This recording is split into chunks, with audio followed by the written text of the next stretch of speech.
사랑하는 성도 여러분, 성경 묵상 시간입니다. 오늘은 욥기 34장에서 38장을 읽으며 기도문으로 시편 27편을 함께 읽게 됩니다. 욥기의 내용을 살펴보면 34장에서 37장까지는 엘리후의 두 번째 변론에서 마지막 다섯 번째 변론이 나오고 38장은 하나님의 첫 번째 말씀이 나오게 됩니다. 욥기 34장에서 엘리후는 욥으로부터 지혜 있는 자들 또는 총명한 자들에게 말을 돌리고 있습니다. 즉 엘리후는 욥의 문제를 객관적인 입장에서 공정하게 다루고자 했던 것입니다.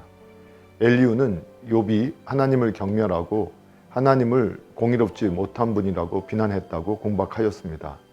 반면에 그는 전 우주를 통치하시는 하나님의 공의로움을 여러 각도로 변호했습니다. 그러나 결국 욥의 고난에 대한 엘리후의 접근도 기본적으로는 욥의 새 친구들의 신앙과 흡사한 것이 되고 말았습니다. 즉 그는 하나님과 욥이 모두 옳다거나 혹은 어떤 사람이 의인으로서 죄 없이도 고난받을 수 있다는 가능성을 전혀 생각하지 않았던 것입니다. 이처럼 제 아무리 하나님의 은혜로 세움받았다고 자처하는 사람도 자신의 좁은 견해로 이웃을 판단한다면 실수와 오리를 범할 수밖에 없음을 알 수 있습니다. 그러므로 우리의 판단의 기준은 우리의 상식권 안에서 이루어지는 편협한 것이 되어서는 안 되며 항상 하나님의 계시의 빛에 조명되는 진리와 공의여야 할 것입니다.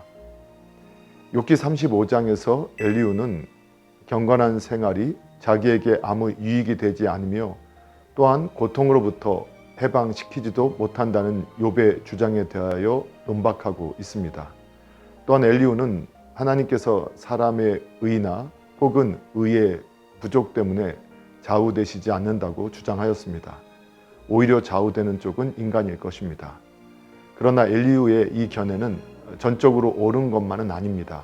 왜냐하면 하나님은 인간의 선행과 순종과 사랑을 통해서 기쁨을 얻으시며 또한 하나님은 인간의 불의함 때문이라도 근심하시기 때문입니다.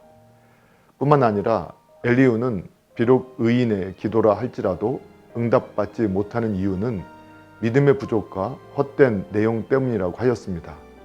그러나 하나님의 주권과 그분이 살아계셔서 날마다 당신의 자녀를 돌보신다는 사실을 믿는 자들은 환난 중에서도 찬송을 잃지 않으며 또한 그가 기도할 때 하나님께서 응답하십니다.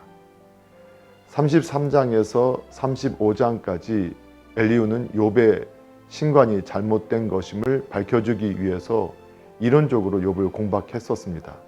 그러나 36장에서부터 다음 장까지는 더 실제적이고도 권면적인 충고를 하고 있습니다.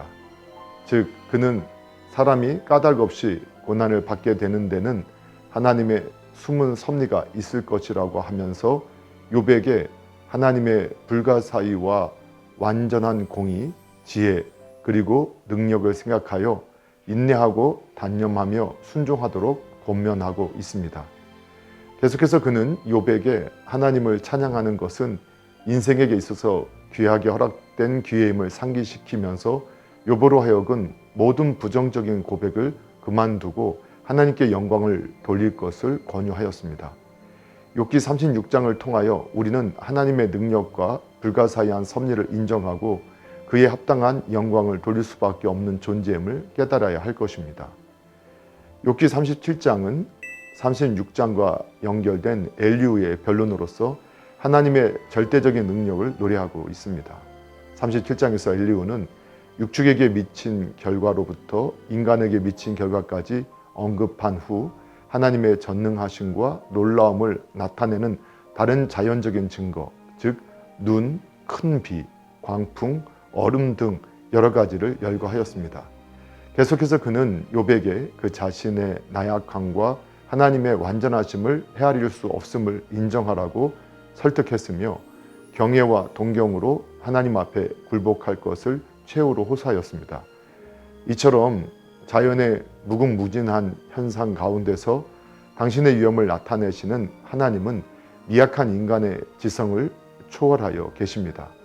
그러나 인간이라고 해서 하나님의 전능하심과 공의를 전혀 이해할 수 없다고 생각해서는 안 됩니다. 왜냐하면 하나님께서는 당신의 선하신 뜻을 인간에게 날마다 보여주시기 원하기 때문입니다. 그러므로 만약 인간이 하나님과 날마다 교제하며 악에서 떠나 하나님을 기쁘시게 한다면 하나님은 당신의 선하신 뜻과 경륜을 날마다 깨닫게 해주실 것입니다. 이것이 하나님의 사랑입니다. 욥의 까닭없는 고난으로 인해 벌어졌던 말잔치가 이제 전능자 하나님의 개입으로 그 결론 부분에 이르게 되었습니다. 전능하신 하나님께서 사건의 결말을 내리시기 위해 말씀하신 장면은 모두 38장부터 41장에 걸쳐 4장에 기록되어 있는데 특히 38장에서는 하나님의 무한하심과 인간의 무력함이 대비해서 기록되어 있습니다. 욥은 종종 자신의 순결함을 들어줄 수 있는 하나님과의 접촉을 바랬고 더욱이 자신을 비난하는 친구들이 잘못되었다는 사실을 입증해 보여주고 싶어서 하나님의 판단을 열망하고 있었던 터였습니다. 그런데 마침내 하나님의 음성이 들려오게 되었습니다. 여기서 하나님은 욥에게 유리한 판결을 내리시기보다는 욥과 하나님과의 절대적인 간격을 제시하셔서 욥으로 하여금 자신의 참모습을 발견토록 인도하셨습니다.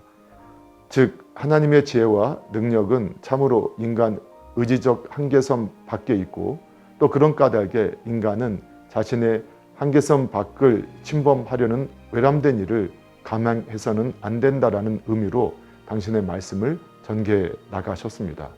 그러므로 하나님과 자신의 크나큰 간격을 발견하는 자야말로 참된 지혜를 소유한 자라고 할 수 있을 것입니다.